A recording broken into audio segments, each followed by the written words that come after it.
Hello, this is C-Dub coming back at you from my wood shop or my workshop or my garage, or as my wife calls it, my mess.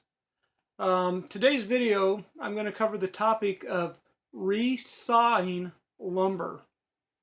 Now, a lot of you already know what resawing is, but I know there's some of you that don't.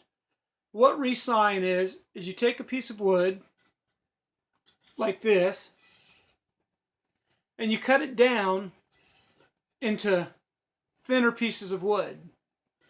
You buy lumber, if you go to the store, you can buy lumber in different thicknesses. You can buy in 1x, 2x, and 4x. And sometimes even thicker if you go to a lumber mill and you can make a special order.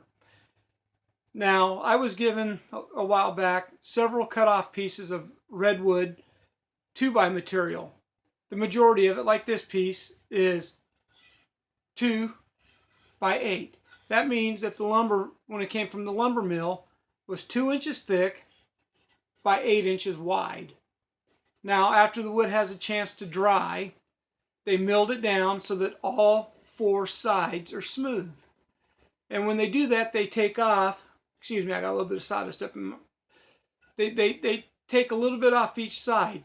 So it's not exactly 2 inches thick anymore or 8 inches wide. They actually take about a ½ inch off in the process, so you get a piece of wood that's about 1.5 inches thick by about 7.5 inches wide. Or depending on some sawmills, you even take less off and you'll get a 1 3/4 inch by 7 3/4 inch. Well, this is just a piece that's, I don't know, I'd say approximately 12-13 inches long. And I have a project that I'm making. Steve Ramsey put out a challenge video to woodworkers on YouTube for Make-A-Wish Foundation. So what I'm doing is I'm making a project for that. And I'm not going to go into a lot of detail on that project because I'll show it in a later video. But what I did was I took a piece of wood like this, and using my table saw, because my bandsaw attachment that I have for my Shopsmith right now isn't working properly, I took a piece of wood like I just showed you that was approximately that thick, and I was able to cut it down into thinner boards. Now they're still the same height or the same width, but they're thinner. You can see right here the thickness. I cut these down to approximately 1/2 inch thick because I want the wood to be lightweight and easy to work with, and that's one of the reasons why I'm using the redwood. It's a very soft wood. It's relatively lightweight in its thinner form, and it's easy to work with because some of the work I'm going to be doing is going to be on my 13-inch tabletop scroll saw. I'm going to be cutting a figurine out. Now, the redwood, as you can see, because I've cleaned it up and everything, it looks a lot nicer than what it did when it previous before I cut it, where it was all weathered and kind of nasty looking, a grayish color.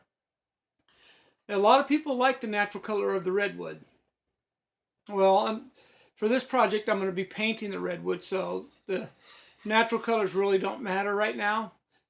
And also you can see the edge, a little bit of black from the weathering, or the ends. The edge, I ran them down a little bit to sand them down some, but they're got little chips and stuff in them. Well, I'm going to be cutting all that down, cutting it out. So I'm not worried about that right now. The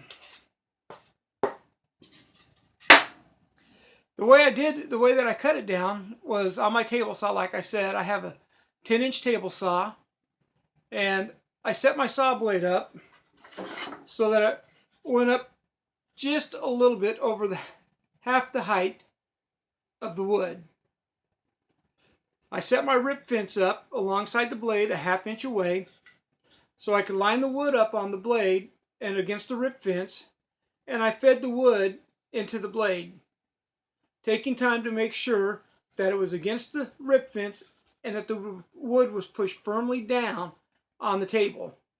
then I passed it through.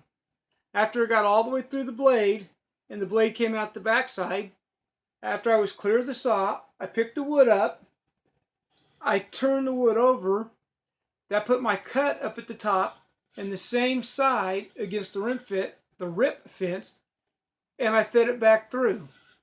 And after I finished feeding it through, all the way through,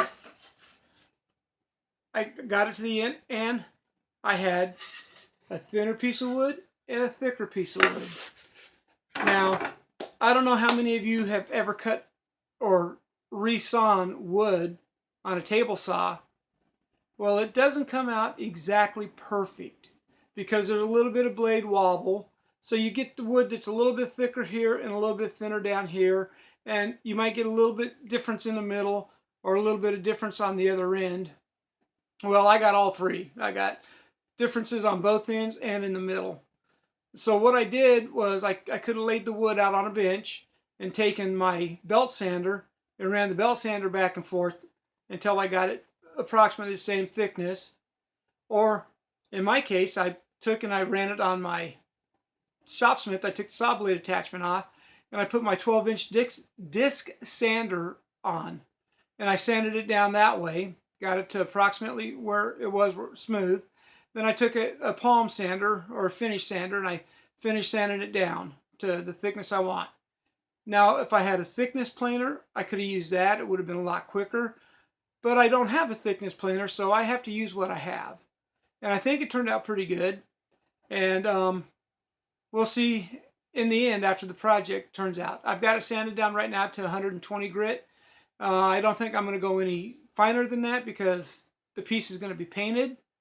And that'll fill the paint will fill in a lot of the little imperfections left by the sanding process and by the sawing process. So if you liked the video, give me a thumbs up. If you have a comment, please put a comment down below in the comment section, and I'll do my very best to answer it for you. And please subscribe. Until next time, this is C-Dub saying goodbye. Hope you all have good health, and I'll see you next time. Bye.